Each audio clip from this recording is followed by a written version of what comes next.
Umat Islam di serata dunia terpecah dengan perbezaan sempadan negara yang dijajah oleh Belanda. Pulau, satu pulau, nama pulau Sebatik. Sepulau ini dipotong dua, yang atas jadi Malaysia, yang bawah jadi Indonesia. Saya sampai ke Sebatik, saya tanya, kenapa pulau ini jadi dua? Yang dijajah oleh Inggris itu jadi Malaysia, yang dijajah oleh Belanda itu jadi Indonesia. Oh, ini Sumatera, ini Semenanjung. Antara Sumatera dengan Semenanjung ini ada pulau namanya Natuna. Pulau Natuna ini bahasanya bahasa Melayu, macam orang Semenanjung, macam Johor. Tapi batas negara begini, melompat.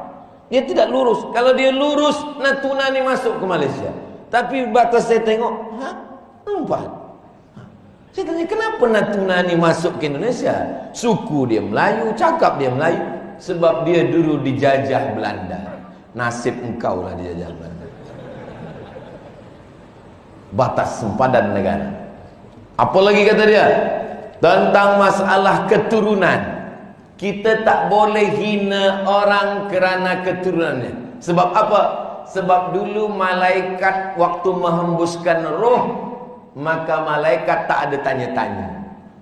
Tak ada malaikat tu tanya, kau nak jadi Cina ke nak jadi Keling?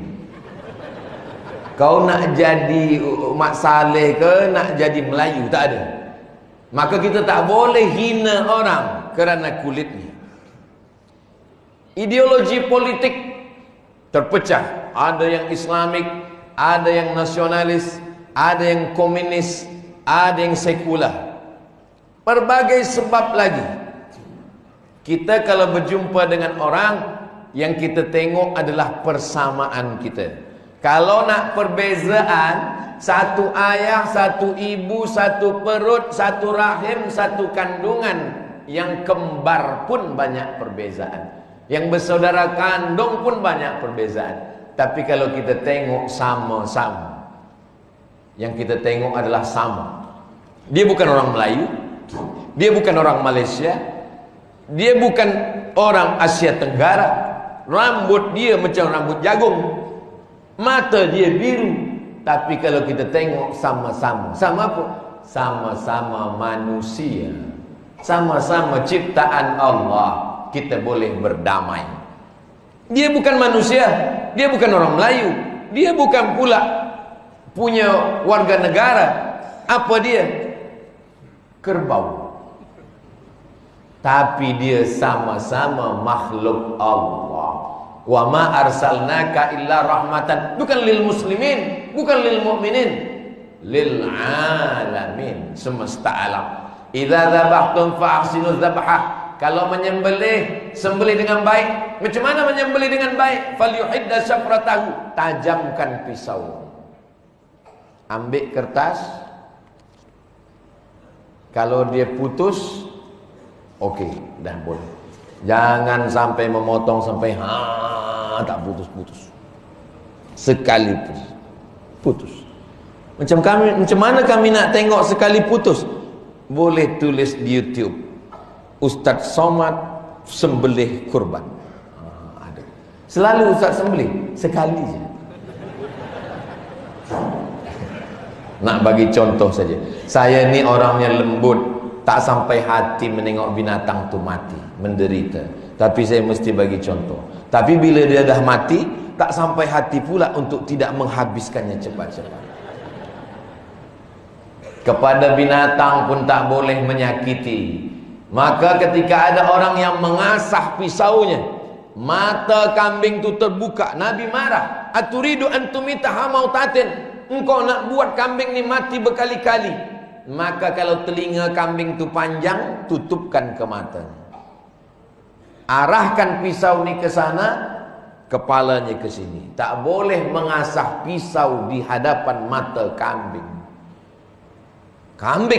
Apalagi hanya setakat berbeza sempadan negara, berbeza nationality, berbeza suku, berbeza agama.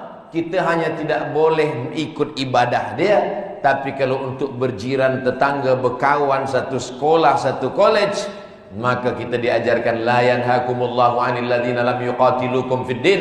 Kalau mereka tidak memerangi kamu, walam yukhrijukum min diyarikum, mereka tak menghalau kamu dari karya kampung paya Port Dickson, antabarruhum, buat baiklah kepada mereka, wa tuqsitu ilaihim, bersikap adillah kepada mereka.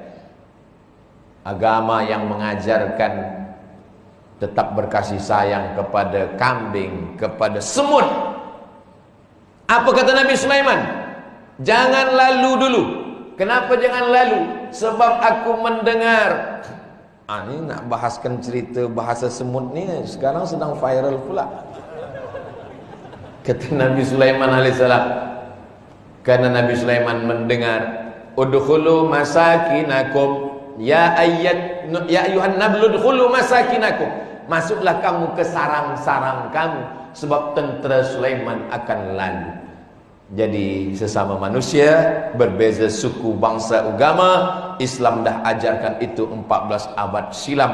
Kita tetap boleh Malaysia Madani, hidup bersama demi masa depan yang lebih baik, bukan sesuatu yang baru, ajaran yang sudah lama dibawa oleh Sayyidina Muhammad sallallahu alaihi wasallam.